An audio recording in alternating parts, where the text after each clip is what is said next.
안녕하세요. 오늘은 여러분이 보내주신 자료죠. 고인과 소유물에 대한 올바른 태도. 이 글을 좀 깊이 파고들어 볼까 합니다.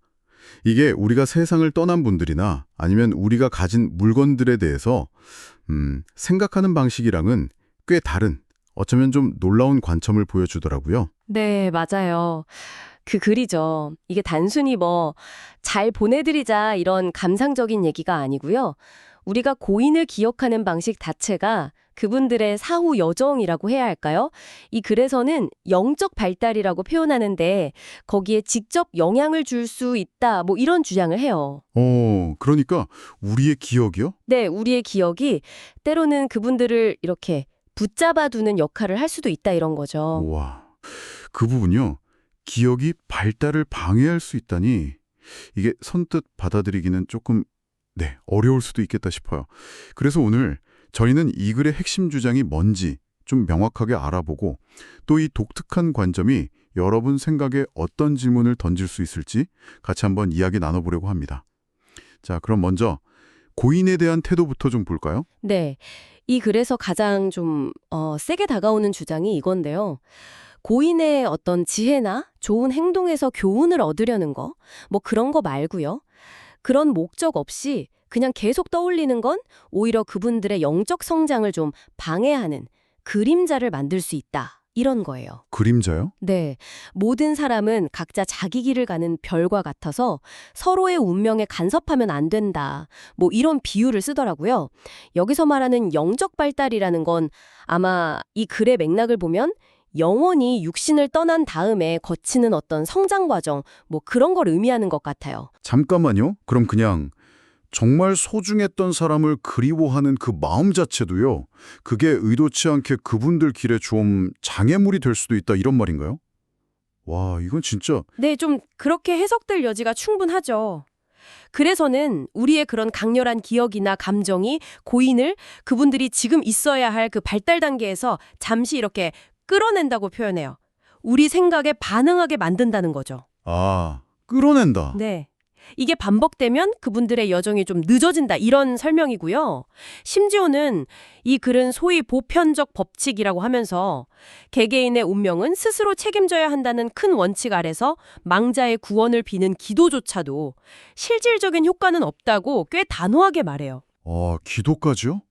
와, 정말 단호하네요. 그 돌아가신 어머니의 마지막 고통스러운 모습을 계속 떠올리는 딸 예시도 나오잖아요. 아, 네네, 그 예시. 그 부분이 특히 좀 인상 깊었어요. 이게 그냥 딸이 슬퍼하는 걸 넘어서서 어머니가 겪어야 할 운명의 일부를 딸이 대신 가져올 수도 있다 이런 경고는 와, 정말 많은 생각을 하게 만들더라고요. 그렇죠. 그 개인적인 애도가 타인의 어떤 영적인 책임 이런 데까지 영향을 미칠 수 있다는 거니까요. 네. 그래서 모든 건 균형을 이뤄야 하는데 그 균형은 각자가 자기 행동이랑 그 결과를 인식하는 선에서 이뤄져야 한다. 이런 점을 강조하는 거죠. 남의 짐을 함부로 지려고 하면 안 된다는. 네. 그럼 이 글이 제안하는 가장 좋은 태도는 뭔가요? 결국은 고인이 자신의 길에서 최상의 성취를 이루기를 진심으로 바라되 우리가 어떤 교훈을 얻으려고 하는 그런 성찰적인 기억 외에는 너무 감정적인 집착으로 그분들의 여정을 방해하지 않는 것, 그게 최선이다. 이렇게 제안하는 거죠. 이런 집착하지 않음의 태도, 이게 비단 고인에 대한 기억뿐만 아니라 우리가 가진 소유물에도 똑같이 적용되는 것 같아요. 맞아요. 시계나 보석 아니면 소중한 기념품 같은 거 잃어버렸을 때 진짜 막 내 몸의 일부가 떨어진 것처럼 괴로워하는 경험들이 있잖아요. 이 글에서도 그걸 딱 짚어내더라고요. 네, 맞습니다. 근데 이 글은 거기서 한 걸음 더 나가요. 이 세상 어떤 것도 진짜 내 것은 없다고요. 우리 몸까지 포함해서 모든 건 우주적 섭리. 이게 아마 세상을 움직이는 더 큰 질서, 법칙, 그런 개념이겠죠. 거기서 그냥 잠시 빌려 쓰는 거다. 이렇게 말해요. 우리는 소유주가 아니라 그냥 관리자일 뿐이라는 거죠. 관리자. 그렇다면 우리가 물건에 대해서 느끼는 그런 강한 애착 있잖아요. 대대로 내려오는 보석이라든지. 그런 집착 같은 건 이 글 관점에서는 그냥 감정적인 문제를 넘어서 아예 해로운 게 되겠네요. 네, 그렇죠. 해롭다고까지 표현해요. 특히 영혼이라는 관점에서 보면 아무 가치도 없는 그런 보석 같은 거에 집착하는 건 더 그렇다고 경고하고요. 심지어는 그게 우리를 이 물줄기에 다시 묶어두는 원인이 될 수도 있다. 이렇게까지 얘기하죠. 정확합니다. 네. 물질에 너무 지나치게 애착을 가지면 그게 영적인 성장에는 방해가 되고 오히려 다시 이 물질 세계에 태어나게 하는 어떤 업 같은 거요. 그런 연결고리를 만들 수 있다고 경고하는 거죠. 아, 업보 같은 거요? 네. 그래서 중요한 건 그 물건 자체가 아니라 그 물건을 어떤 목적을 위해 쓰느냐 이거라는 거예요. 그냥 평범한 돌멩이라도 아주 고귀한 목적에 쓰이면 그 어떤 보석보다 가치로울 수 있다. 이런 얘기죠.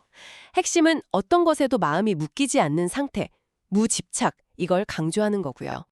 아니면 소중한 물건에 대한 마음이든 그 핵심에는 집착을 경계해야 한다는 메시지가 있네요. 네, 그렇죠. 그게 고인의 평안한 여정을 돕는 길이고 동시에 우리 자신의 영적 성장에도 꼭 필요한 거다. 이런 설명인 거고요. 네, 맞습니다.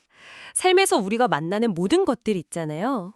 사람이든 물질적인 것이든 그걸 영원히 내 거라고 생각하는 게 아니라 그냥 일시적으로 내가 잘 관리하는 과정이다. 이렇게 보고 불필요한 애착에서는 좀 벗어나서 본질적인 성장에 집중해라.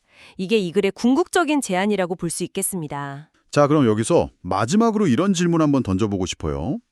만약에요, 이 글의 주장처럼 우리의 기억이 정말 타인의 어떤 영적인 길에 영향을 미치고 또 사물에 대한 애착이 눈에 보이지 않는 연결, 아까 말씀하신 업보 같은 걸 진짜로 만들어낸다면요. 이거 우리가 그냥 잠시 관리한다고 생각하는 것들에 대해서조차 우리가 생각하는 것보다 훨씬 더 깊은 어떤 책임감, 연결성, 그런 걸 가지고 있다는 의미가 아닐까요? 이 점에 대해서 여러분도 한번 깊이 생각해 보시는 건 어떨까 싶습니다.